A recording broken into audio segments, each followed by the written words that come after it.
Sajjad Karim, now it's atmosphere of celebration in the parliament because Sakharov Prize is in the focus. But actually, it's very little to celebrate because human rights in the world, the situation with human rights in the world deteriorated. There are more than 40 conflicts in which human rights, basic rights of people, right to live, right to life, is violated. So what do you think European Union and this parliament can do to improve the situation? Well, without taking away from the recognition of Raif Badawi through the Sakharov Prize and ensuring that, of course, the European Union fundamental pillar is human rights, that yes, we must have the celebration, but without taking away from that, there is a need once again to reiterate the fact that we have far too many people and communities that are suffering human rights abuses that are simply not being recognized in the way that we need them to be recognized. Whether it is the Kurds and our ongoing current negotiations with Turkey, or indeed the plight and suffering of Kashmiris, which we have in some ways raised, but they are a largely unknown abuse of human rights of Kashmiri communities within Indian-controlled and administered Kashmir, which has existed for many decades now. All of those issues must be brought to the fore, and unless and until we do that, we as a European Union and as a European Parliament do not do justice to the fundamental pillar upon which we are built, human rights. Sajjad Karim, you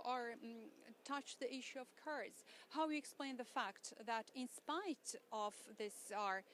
candidacy status of Turkey, European politicians managed to ignore the fact of violation of human rights of Kurds, and the Kurdish issue is absolutely ignored and erased of all public debates?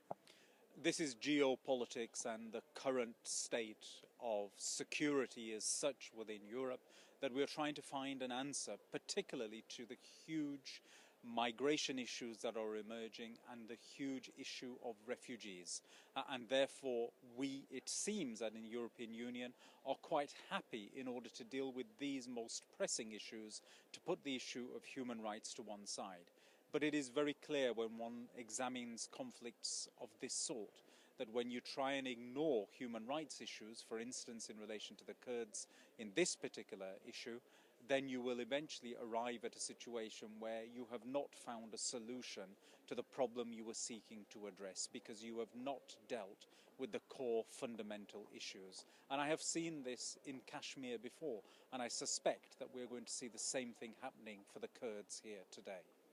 Does the European Union have tools to deal with human rights problems all over the world, or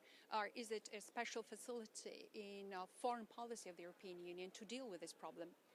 Human rights should be mainstreamed throughout what we are doing, and this Parliament was at the lead of making sure that human rights clauses were included in all trade agreements that we finalised, and it is that mainstreaming of human rights that should be at the core of all negotiations that we have, particularly when it comes to new member state countries. I am a member of the Friends of Turkey group, but I am willing to raise my voice to say that if we ignore the human rights aspects of our negotiations, then ultimately those negotiations will fail.